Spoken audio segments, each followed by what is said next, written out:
Hey, fam. Imari Fawuyi here, coming to you live from my car on the beautiful island of St. Croix, U.S. Virgin Islands. Want to talk to you today, some narc talk once again. I wanted to speak to you all about the narcissist and whether or not they are self-aware, whether they know what it is that they're doing, when they're causing all the chaos in their relationships, when they are, sadistically driving the people in their lives crazy with all of their high pressure antics and and need to just aggress on people and corral them into their little fantasy world, right? And so I have been studying around about it, and I've always been trying to figure out, like, do these people really know what they're doing? And I realized I was listening to the teacher that I studied with a lot, Sam Vaknin, really excellent video interview that he released recently. And in the video, he was discussing the fact that a lot of us don't even understand what narcissism is, and we're just using the term wildly, just out here using the term, but we really don't even understand. So a lot of what you'll hear people talking about on the internet, in terms of people who are purposely and consciously doing wrong, plotting things out, planning things, and all of that stuff, those are psychopaths.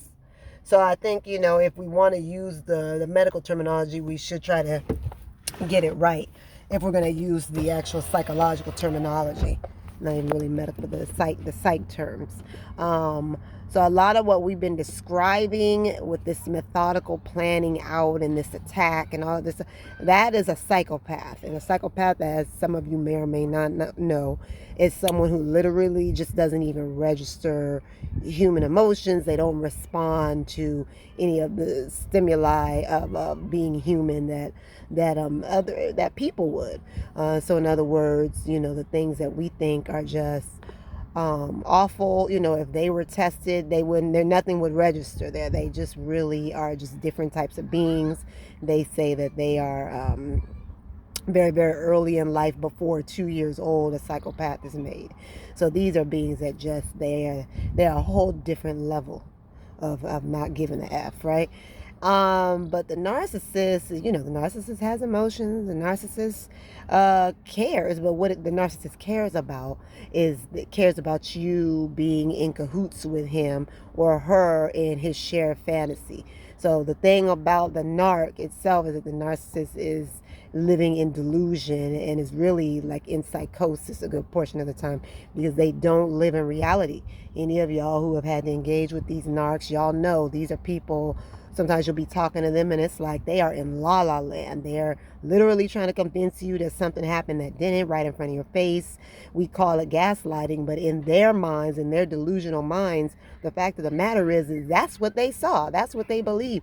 That's what their fake fantasy world in their heads that they need you to be a part of with their false self, worshiping their false self. This is what they need you to agree upon that. And when you break out of that by showing that you're autonomous, showing that you have agency, that you are your own person, that you actually think for yourself, that you are actually separate from them. Because you got to remember, a lot with these narcissists, the psychological insanity of the whole situation is they can't deal with you actually being separate from them. They actually want to consume you. It gets really weird.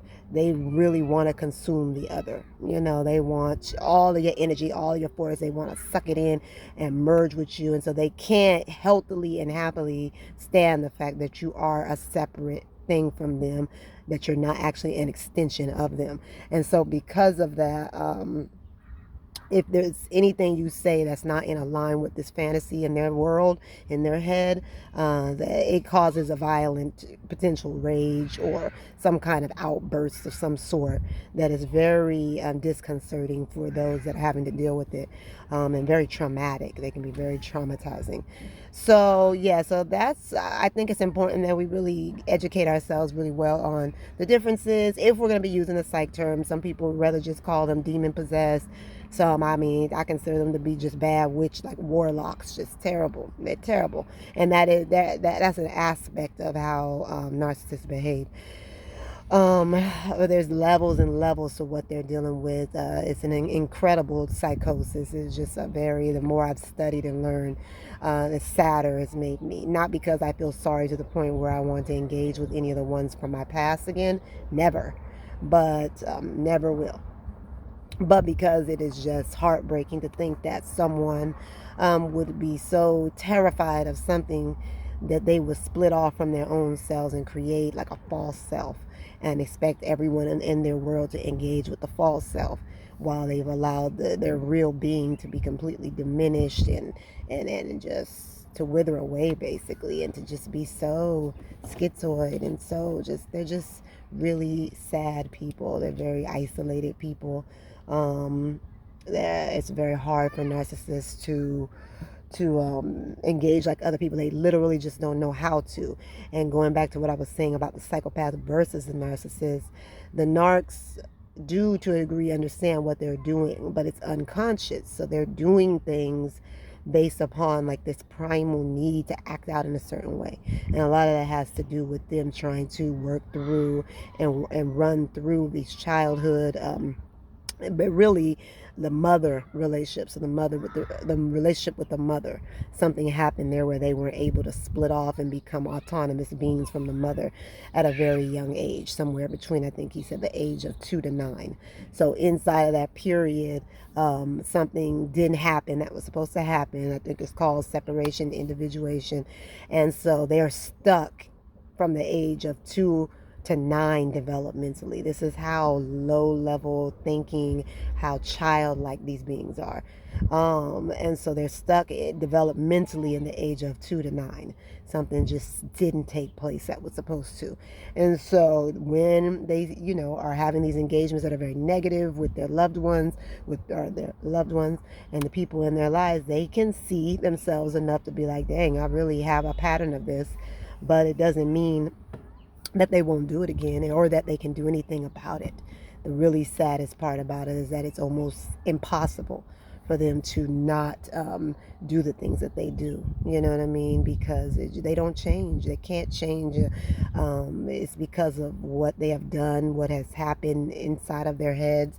These different mental tunnels and things that they have gone down, and all this fantasy land that they've created in their minds. They can't come out of that. Like, to come out of that would be like self-destruction for them. So yeah, it's a real sad case with them. That's why I just keep telling people, we gotta stop telling people that they need to learn how to gray rock and all of that. Like unless you have children with these people, or small children, and you just cannot get away. Even with that, I feel like you have to get out. Like, literally, they will suck you dry. They will take your soul. They don't have one of their own. They will try to merge with you while they destroy you, basically. They really, really, truly want to destroy the person in their life, the intimate partner. Literally want to destroy them. And what I've learned about that desire to destroy the other person is that, again, because they can't deal with the fact that you aren't them, that you're not a part of them, that you're your own person. And the other piece to that too, though, is that they're working through all this mother stuff. And so what is easier to go up against than the bad mother, the projection, or the fantasy of the mother that they have created and put you and place you in her place. And when you don't go along with the show, you don't go along with the plan, you then become the bad mother. So you go from being the idolized, all good, amazing woman, amazing mother in their life, to the all bad, because remember, it's black and white thinking. They don't have any kind of nuance with their thinking. It's black or white. And so you become the all bad mother. And when you become the all bad mother, it's much easier for them to go into devaluation, and then from devaluation into discard. And so that is really what's happening. You just keep looping with them, keep cycling. They do not, and it's good because you make it easier for them to take you through those phases when you become the all bad mother. So they're really pushing to cause you to do reactive abuse, to become like them, to become nasty like them, to violate them after they've been violating you, to really engage with them that way. They want to bring the worst out of you, because then that's gonna make it easier for them to discard you, easier for them to get rid of you, and then when they feel like it, they'll hoover and bring you back in, because the hoover is gonna be stimulated by something that's happening on the inside of them that they need to satiate and deal with, and so they'll go ahead and bring you back on board if they can by hoovering you, and then they'll take you back through that again. But they never actually truly get to break out and individuate and do what it is that they're yearning to do in this deep state of psychosis that they're in, which is the yearn is about being able to separate away from the mother, get off the mother's breast, and really become actual individuals. They miss that. And so this is what we're dealing with. It's not much you can't support them, you can't love them through it. There's nothing that can be done. Professionals can't even really help them. So y'all just go ahead and protect yourselves. If you're dealing with these people, they're dealing with urges and things that are they're unconscious, they're way stronger than anything you could bring to the table to try to help resolve them. And so you really have to save yourself. Okay? Peace.